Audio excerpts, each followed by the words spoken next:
کو یہ کہ فیصلہ آخر میں وہ ہوگا جو پی ڈی ایم کے پلیٹ فارم پر ہوگا.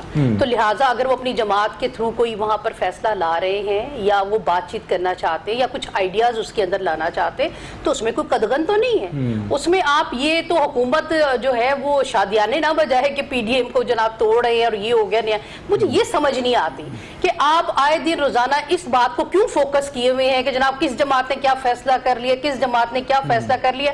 ہم فوکس ملک کو چلانے کے لیے جو ہماری ایفرٹ ہو رہی ہے, ملک کو بہتری کی طرف جانے کے لیے ہو رہی ہے, اس کو کیوں نہیں ڈسکس کیا جا رہا؟ گرا کر چلے گا, حکومت کو گرا کے عمران خان کو گرا کر چلے گا. ہمارا مقصد یہ نہیں ہے کہ ہم جناب ہم جمہوری حکومت کر چکے ہیں, ہم جمہوریت کے اوپر یقین رکھنے والی تو جن لوگوں پر آپ الزام عائد کرتی ہیں کہ وہ عمران خان کو لانے والے ہیں تو وہ عمران خان کی حکومت گرنے دیں گے؟ دیکھیں ہم عوام سے توقع لگائے بیٹھے ہیں. عوام اس وقت جس وقت مشکلات کا شکار ہے, عوام کی کوئی ویلیو ہے؟ بالکل عوام کے پریشر کے اوپر جناب آئے دن جناب ہمارے پر میسنجرز آ رہے ہیں کہ جناب آپ آئیں ہم سے بات کر لیں, اب ہمیں NRO دے دیں, اب ہم سے بات کر لیں. تو جناب یہ عوام کا پریشر ہے نا. ڈاکٹر حسین مجھے یہ بتائیے گا کہ وزیر اعظم پاکستان کہتے ہیں کہ روشن ڈیجیٹل اکاؤنٹ میں $20 کروڑ آ گئے, پاکستان میں زیادہ موٹر سائیکلز بننا شروع ہو گئیں, پاکستان میں گاڑیوں کی سیل میں اضافہ ہو گیا. لیکن ہم دوسری طرف دیکھتے ہیں کہ پاکستان کی جو ایکسپورٹس ہیں وزارت خزانہ کے اعداد و شمار کے مطابق پچھلے 6 مہینے میں ان میں واضح کمی واقع ہوئی ہے. پاکستان کی جو اقتصادی سمت ہے, اوورآل جو اس کی اپیرنس ہے, اس کا ٹیکسچر ہے, اسے کیسے دیکھتے ہیں ڈاکٹر صاحب؟ اچھا, سب سے پہلے تو آپ کی بات بالکل درست ہے, لیکن اس میں اگر دیکھا جائے کہ پالیسی ڈائریکشن اور اکنامک پالیسی یا معیشت کی سمت جو ہے وہ کس طرف سے ہونی چاہیے تھی. اچھا رہا یوں, کیونکہ آپ نے دیکھا ہے کہ اس جمہوری معاملے کے اندر کبھی پی پی پی ہے اور کبھی نون لیگ ہے, اور ان سب نے جو معاملات گڑبڑ کیے اس کے اندر اب 2 سال کے اندر ہم نے دیکھنا ہے کہ وہ ہوا کیا. تو اس کو آپ یوں سمجھ لیجئے کہ اب تک جتنا بھی معاملہ معیشت کا چلا ہے وہ جھٹکے پہ چلا ہے. اب سسٹم آنا ہے سٹرکچرڈ پہ. اب جب سٹرکچر سسٹم آنے لگا تو ساری چیزیں ڈاکومنٹڈ اکانومی بنی. اب ڈاکومنٹڈ اکانومی بنی تو حوالہ اور ہنڈی ختم ہو گئی. اب وہ جھٹکا سلسلہ جو تھا, وہ چاچے کے بیٹے جو دبئی میں چلے جاتے تھے اور 200 کی بلٹی کروا لیتے تھے اور معاملہ ادھر چلا جاتا تھا, اس سے ریمیٹنسز جو تھے وہ تو آپ کے ڈیکریز پہ چلے گئے تھے, ابھی اس وقت انکریز پہ چلے گئے. سمپل معاملہ یہ ہوا کہ 30 سال تک اب تک ٹیکسٹائل کے اندر آپ کی لومیں بند ہو گئی تھی, بنگلہ کی طرف آپ شفٹ ہو گئے تھے. اگر اب آپ دیکھیں تو آپ 4.5 کے اندر جو ہے انکریز کر گئے ہیں. ابھی بھی آپ کا کاٹن جو ہے وہ $1 ٹن جو ہے وہ آپ کا ایکسپورٹ کیا جا رہا تھا, ایکسپورٹ کیا جا رہا تھا. اور اب آپ کی حالت یہ کہ کاٹن آپ کا چیز ہے, آپ کی کاٹن آپ کا را مٹیریل اب آپ کے پاس ہے, جس کی وجہ سے ٹیکسٹائل میں یکدم بوم دیکھ رہے ہیں. حفیظ شیخ کی پالیسیوں میں خرابی دیکھتے ہیں آپ؟ اچھا, پالیسیز کی بات یہ ابھی کیونکہ میں نے آپ کو بتایا کہ ابھی صرف ڈاکومنٹڈ کی بات ہوئی ہے, پالیسی میکنگ کی طرف اب یہ ممکن ہے سلسلہ شروع ہوگا. لیکن میں یہاں پر ایک امپورٹنٹ بات کروں گا کہ چوری بند ہوئی, نون لیگ کی چوری بند ہوئی. اور اس وجہ سے اگر آپ دیکھیں کہ پچھلی حکومت میں پی پی پی کا تو تعلق ہی کوئی نہیں تھا. اب ڈیجیٹل ریفارمز کے اوپر بات ہوئی, یہ حوالہ ہنڈی بند ہونے کے بعد مجھے بتائیں کہ اگر جب یہ ڈیجیٹل سپیس پہ کام ہونا شروع ہوا تو آپ دیکھیں کہ آپ کی ٹرانزیکشنز یعنی ترسیلات کیسے آپ کے سامنے بہتر ہوئی, اور یہ بہتر ہو رہی ہیں. اچھا, میں لفظ ابیض صاحب آپ کی اجازت کے ساتھ میں اس کو یہ ایک لائن میں کہوں گے, بیٹر مائنسز کی طرف جا رہے ہیں. We were in minus, now it's a better minus. اچھا, مجھے ناصر سلمان صاحب, آپ کو یاد ہوگا کہ پچھلے دنوں وزیر اعظم عمران خان اسلام آباد میں ایک تقریب سے خطاب کر رہے تھے. انہوں نے مختلف اداروں کے نام لینے شروع کیے کہ یہ ادارہ ہمارے ساتھ ہے, یہ ادارہ ہمارے ساتھ ہے. اچانک نیب ان کے لبوں پر آ گیا اور نیب ہم کہہ کر وہ چپ کر گئے, اور انہیں یاد آیا کہ نیب تو ایک انڈیپینڈنٹ ادارہ ہے, تو انہوں نے اپنے اس جملے کو ریورس کیا. لیکن عملی طور پر ہم دیکھتے ہیں کہ چینی اسکینڈل کی رپورٹ آتی ہے تو اس کے اندر کسی بھی جو نامزد ملزم ہے واجد ضیاء کی جانب سے اسے گرفتار نہیں کیا جاتا, نون لیگ کے لوگوں کو ٹارگٹ کیا جاتا ہے. اور آج جو خواجہ آصف کی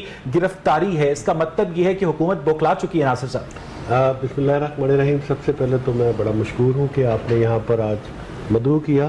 آپ نے کہا کہ وزیر اعظم پاکستان نے کہا کہ یہ ادارہ ہمارے ساتھ ہے, کیونکہ پاکستان کی تاریخ میں 1.70 کروڑ کے قریب ووٹ جو تھے وہ عمران خان صاحب کو ملے 22 سال کی سیاسی جدوجہد کے بعد.